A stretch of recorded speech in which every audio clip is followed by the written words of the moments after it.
আমি ঘুমে থেকে ওঠার আগে বাবুরালি দেখি আমার আগে আজকে উঠছে উঠে হেরা ও দেখি বাথরুমে গেছে। আমি সুইচ টুইচ অফ করে দিলাম।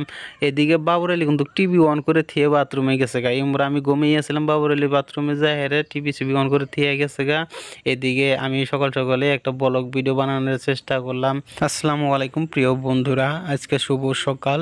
সকাল সকালে উঠে কিন্তু ভালোই লাগে। আমরা কিন্তু কালকে কিন্তু দুইটা রুম নিয়েছিলাম, কারণ ওই দুই রুমে ছিল হাসিবুল আর সলমান, আর এই দুই রুমে ছিলাম আমি আর বাবুরালি। বাবুরালি তো টয়লেটে গেছে, এদিকে ভাবলাম আমি একটা এই সুযোগে একটা ব্লগ ভিডিও বানিয়ে দিই। বাবুরালি টয়লেটে থেকে আসার আগে আমি এদিকে পুরো প্রস্তুতি নিয়ে নিলাম। উপরে ফ্যান চলতেছে, এদিকে সুইচ টুইচ সব অফ করে দিয়ে নিলাম, কারণ সুইচগুলো সব অন করে দেওয়া ছিল। ফাইনালি প্রিয় বন্ধুরা, আমরা কিন্তু বাইরে হইলাম অলরেডি। এখন বাইরে হইলাম, আমরা বাইরে হয়ে যাব। এদিকে দেখেন সলমান হাসিবুল সবে বাইরে হয়ে গেছে, আমি কিন্তু বাইরে হয়ে হেরে আমি সব কিছু বেডিং পত্র নিয়ে হেরে চলেন এখন তলের দিকে যাব। তলের দিকে ফাইনালি আমরা এসে গেলাম। এদিকে হাসিবুল আর এবং কি সলেমান দুইজনে বাইক পার্কিং করে রেখেছিল, সেখান থেকে এখন বাইকগুলো ভালো করে প্লেস করে বাইর করে নিবে, কারণ জায়গাটা বেশি একটা ফ্রি জায়গা ছিল না তো বাইক পার্কিং করাটা, সেই কারণে এখন ভালো করে অল্প সেফটি নিয়ে গাড়িটা বাইর করবে। গাড়িটা বাইর করে আমরা রাস্তার দিকে রওনা হব।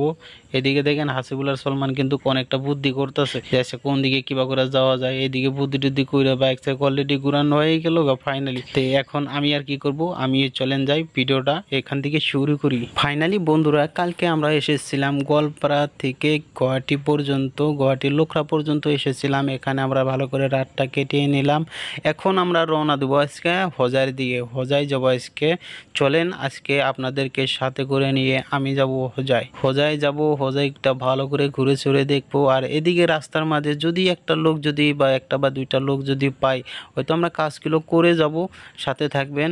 এদিকে কিন্তু সলমান রুমের ভিতরে মোবাইলটা কিন্তু সাইডে দিয়েছিল, যে মোবাইলটা আমরা ভিডিও করি, সলমানের OnePlus মোবাইলটা দিয়ে আমরা ভিডিও করি, সেই মোবাইলটা কিন্তু সাইডে দিয়েছিল রুমের ভিতরে। এখানে কিন্তু কার একটা সুবিধা আছে, আপনি মোবাইল সাইডে থেকেন যে কিছু বস্তু সাইডে দিয়েছেন, সেই বস্তুটা আপনি লগে লগে গেলে কিন্তু পাবেন, বা 2 ঘন্টা পরে গেলেও পাবেন, অসুবিধা নাই।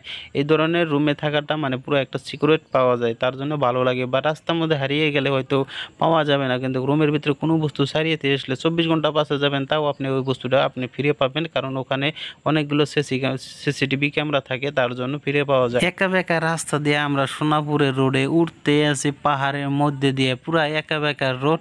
আর একটা কথা না বললে নয়, আমাদের অসমের ভিতরে পপুলার সিঙ্গার ছিল, সে ছিল আমাদের জুবিন দাদা।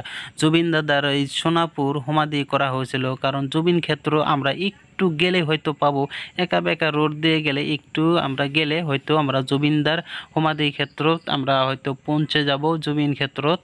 তো ফাইনালি বন্ধুরা, আমরা সেই জায়গায় গেতেছি, আপনাদেরকে দেখাবো। এই ভিডিওটা এখানে ছিল, আপনারা ভিডিওটা শেয়ার করে অন্যজনকে দেখা